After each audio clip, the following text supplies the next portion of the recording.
Hi everyone, welcome back to my channel. আজকের এপিসোডে আমি দেখাবো কিছু ওয়াটার কালার টেকনিক্স যা বিগিনারদের জন্য খুব হেল্পফুল হবে। তো চলো দেরি না করে দেখে নেওয়া যাক। দেখো, ওয়াটার কালার করার জন্য মূলত 9টা টেকনিক মাস্ট, যেগুলি হলো flat wash, blend two colours, splatter, wet on wet technique, soft edge, gradient wash, dry brush, wet on dry, hard and soft edges. তো এই 9টা কালার আমি আজকে দেখাতে চলেছি ভিডিওর মাধ্যমে। তো প্রথমেই আমি এখানে ফ্ল্যাট ওয়াশের জন্য এই তুলিটা নিয়েছি। এই তুলিটা দেখো, এটা ক্যামেলের 6 নম্বর তুলি। আর এখানে বলে রাখি, আমি ক্যামেলের আর্টিস্ট ওয়াটার কালারটা ইউজ করছি। আর এই পেপারটা একদমই নর্মাল পেপার। তো প্রথমেই ফ্ল্যাট ওয়াশের ক্ষেত্রে আমি আমার তুলিটাকে জল দিয়ে কিছুটা ওয়াশ করে নিচ্ছি।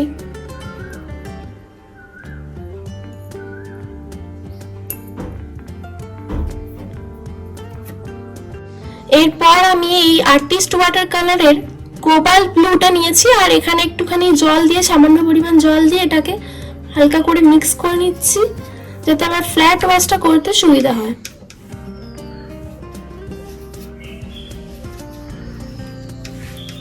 আর এইভাবে তুলিটাকে ভিজিয়ে নেওয়ার পরে আমি ডাইরেক্ট এখানে অ্যাপ্লাই করব পেপারের উপরে। তো মনে রাখবে, পেপারটা তোমার যে জিএসএম এর হবে, যতটা মোটা হবে থিকনেসের উপর নির্ভর করে কিন্তু তুমি জল দেবে। বেশি পরিমাণে জল দিলে কিন্তু তোমার পেপারটা বেশি ওয়েট হয়ে যাওয়ার সম্ভাবনা থাকবে।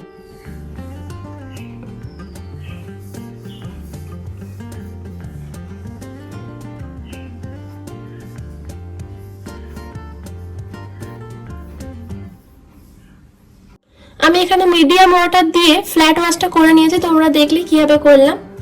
এবার আমি এটাকে শুকানোর জন্য ওয়েট করব। এই ফ্ল্যাট ওয়াশটা তোমরা যেটা দেখলে, এটা একদমই প্রাইমারি টেকনিক ওয়াটার কালারে। যে কোনো ওয়াটার কালার পেন্টিং করতে গেলে তোমাদের কিন্তু এই ফ্ল্যাট ওয়াশ টেকনিকটা ফলো করে তবেই নেক্সট স্টেপে এগোতে হবে। তো আমি নেক্সট স্টেপে চলে যাচ্ছি। ব্লেন্ড টু ব্লেন্ড কালার্স টেকনিকটার নাম হচ্ছে ব্লেন্ড টু ব্লেন্ড কালার্স, মানে দুটো কালারের মিক্স কম্বিনেশনকে ব্লেন্ড টু ব্লেন্ড কালার্স বলা হচ্ছে।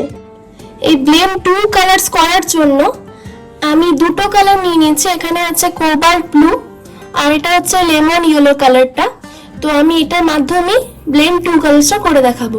তো প্রথমেই আমি জলটা নিয়ে সামান্য পরিমাণ তুলিটাকে ভেজে দিচ্ছি। এরপর আমি সামান্য পরিমাণ এই কোবাল্ট ব্লু কালারটা ইউজ করছি। ফ্ল্যাট ওয়াশ টেকনিকের মাধ্যমে প্রথমে কালারটা আমি সার্কেলের মধ্যে ভরাট করে নেব।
দেখো, আমি এখানে জলের পরিমাণটা খুব বেশি দিয়েছি, যেহেতু দুটো কালার মিক্স হতে চলেছে।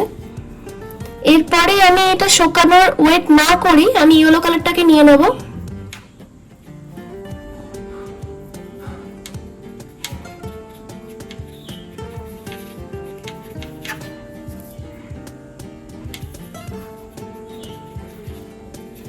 এবার এই ইয়েলো কালারটা আমি ডাইরেক্ট এর মধ্যে দিয়ে দেবো।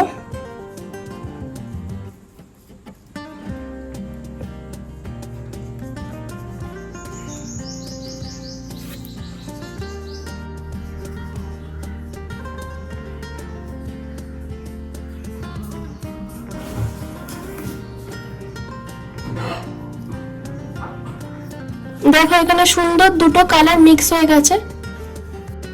আচ্ছা দেখো এখানে দুটো কালার শুকিয়ে যাওয়ার পর, ব্লেন্ড হয়ে যাওয়ার পর এটা কেমন দেখতে লাগছে। এটা কিন্তু খুব ভালো একটা এফেক্ট দিয়েছে। আচ্ছা এরপর আমি নেক্সট টেকনিকে চলে যাচ্ছি, এটা হচ্ছে স্প্ল্যাটার। আমি এখানে স্প্ল্যাটার টেকনিকটার জন্য এই ব্রাশটা নিয়ে নিচ্ছি, এটা ক্যামেলের 10 নম্বর তুলি। এটা দিয়ে আমি স্প্ল্যাটার টেকনিকটা করতে চলেছি। তো স্প্ল্যাটার টেকনিকটার জন্য প্রথমে আমি একটু ভিজিয়ে নিচ্ছি তুলিটাকে। এবারে আমি ওয়েট ব্রাশটার উপরে আমি ওয়েট কালার ইউজ করব, ব্লু কালারটা দিয়ে স্প্ল্যাটার টেকনিকটা দেখাচ্ছি। দেখো ব্রাশটাকে এইভাবে ধরে এইভাবে আঙুলটা নিয়ে এসে ব্রাশের সামনে ঠিক এইভাবে ছাড়তে হবে, এতে করে এর স্প্রিঙ্কেলগুলো এই কাগজের উপর পড়বে আর একটা স্প্ল্যাটার ভাব আনবে।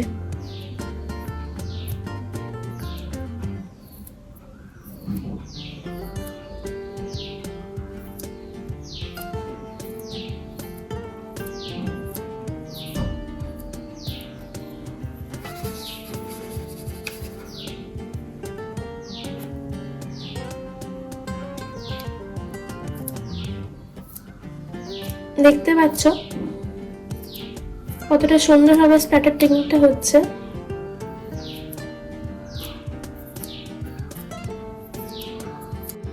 দেখো আমি নেক্সট টেকনিকে যাওয়ার আগে বলে দিতে চাই, এই স্প্ল্যাটার টেকনিকে যখন তুমি ইউজ করবে স্প্ল্যাটার টেকনিকটা, তার আগে তুমি কোনো টেপ দিয়ে, আর্টিফিশিয়াল টেপ বা যে কোনো আর্ট টেপ যেগুলো তোমরা ইউজ করো ড্রয়িংয়ের ক্ষেত্রে, তার আগে শেপ, যে কোনো শেপে তুমি ড্র করতে চাও, যে শেপে তুমি ড্র করতে চাও সেই শেপটা কভার করে নেবে, এতে করে স্প্ল্যাটার টেকনিকের যে ছিটে ফোঁটাগুলো আছে সেগুলো অন্য জায়গায় পড়বে না। দেখো আমি সার্কেলটা কালার দিয়ে একটু ভরাট করে নিয়েছি, দেখতে একটু হলেও ভালো লাগে। যেহেতু আমি এখানে কোনো টেপ ইউজ করিনি তাই এরকম স্প্রিঙ্কেলগুলো পড়েছে। এরপর আমি নেক্সট টেকনিকে চলে যাচ্ছি, সেটা হচ্ছে ওয়েট অন ওয়েট টেকনিক। তো এই টেকনিকটা করার জন্য আমাকে প্রথমে ব্রাশটাকে ভালো করে ভিজিয়ে নিতে হবে। ব্রাশটা ছাড়াও আমি এখানে এই যে সারফেসটা, পেপারের সারফেসটাকেও ভালো করে ওয়েট করে নিচ্ছি।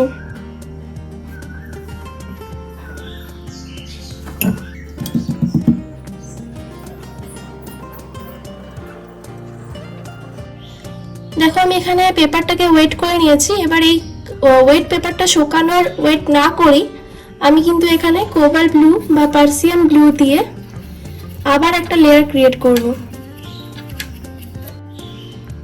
দেখো আমি কোবাল্ট ব্লুটার বদলে আমি পার্সিয়ান ব্লুটা নিয়ে নিয়েছি। এরপর আমি এটা লেয়ারটা অ্যাড করব। দেখতে পাচ্ছ এটা ওয়েট কালারের উপরে কিন্তু আমি ওয়েট টেকনিকটা ফলো করছি।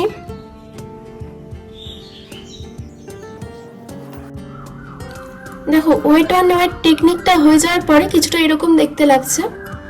এরপর আমি নেক্সট যেটা আসছি সেটা হচ্ছে সফট এজ টেকনিক। এটার জন্য প্রথমেই আমাকে ব্রাশটাকে আবার একবার ওয়াশ করে নিতে হবে।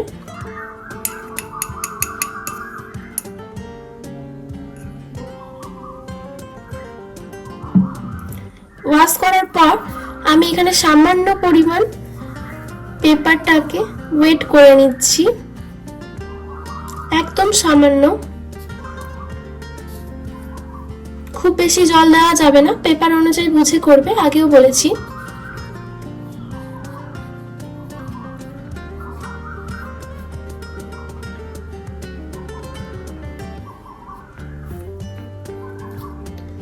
সফট এজের জন্য খুব সামান্য পরিমাণ জলের সাথে সামান্য পরিমাণ কালার অ্যাড করতে হবে।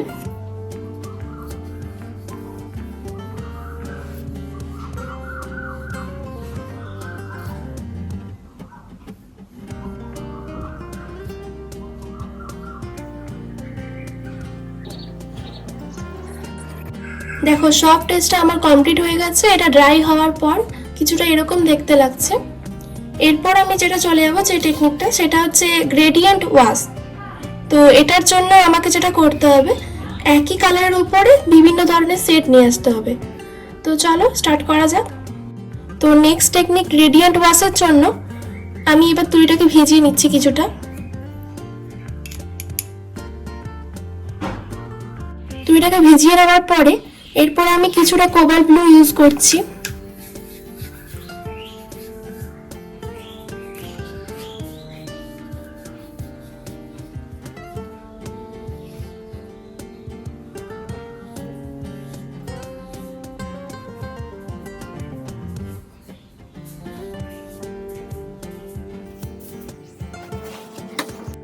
দেখো আমি গ্রেডিয়েন্ট ওয়াশের জন্য এই সার্কেলটাকে কোবাল্ট ব্লু দ্বারা ফিল আপ করে নিয়েছি। এরপর আমি এর থেকে ডার্ক কালার নেওয়ার চেষ্টা করব, যেটা হচ্ছে সেম কালারেরই কিন্তু ডার্ক কালার, যেটা হচ্ছে পার্সিয়ান ব্লু। পার্সিয়ান ব্লুটা আমি কিছুটা নিয়ে নিচ্ছি। এবার এই ব্রাশটাকে একটু ওয়েট করে নেব।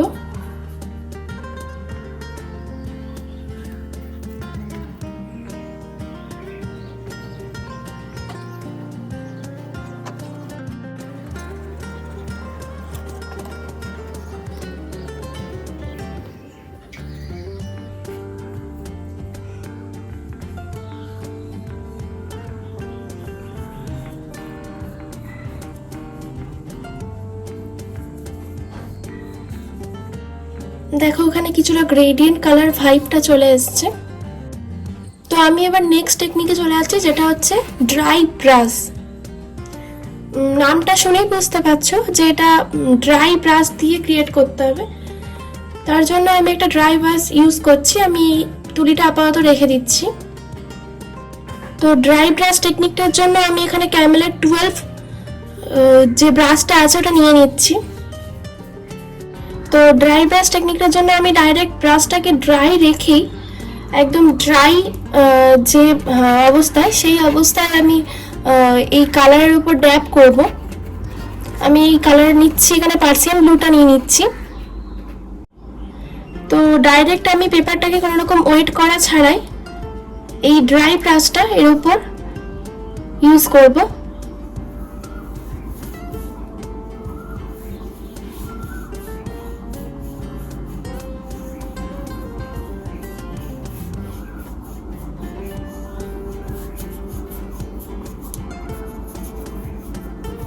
আমি একটু কালার নিয়েছি, যেহেতু কালারটা খুব শর্ট হয়ে গেছে।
দেখো আবার এখানে ড্রাই ব্রাশ টেকনিকটা কমপ্লিট হয়ে গেছে।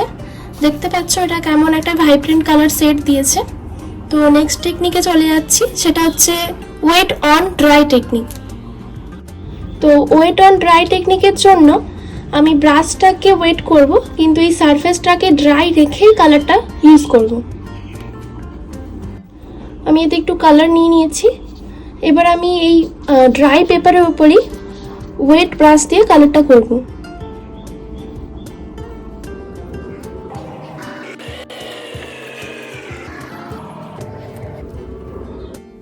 দেখো ওয়েট অন ড্রাই টেকনিকটা আমার কমপ্লিট। দেখতে পাচ্ছ কত সুন্দর একটা ফিনিশিং হয়েছে। এরপর আমি নেক্সট স্টেপে চলে যাচ্ছি, যেটা হচ্ছে hard and soft edges technique. দেখো এখানে হার্ড অ্যান্ড সফট এজ টেকনিকটার জন্য আমি ব্রাশটাকে ওয়েট করে নিয়ে কালার নিয়ে নেব।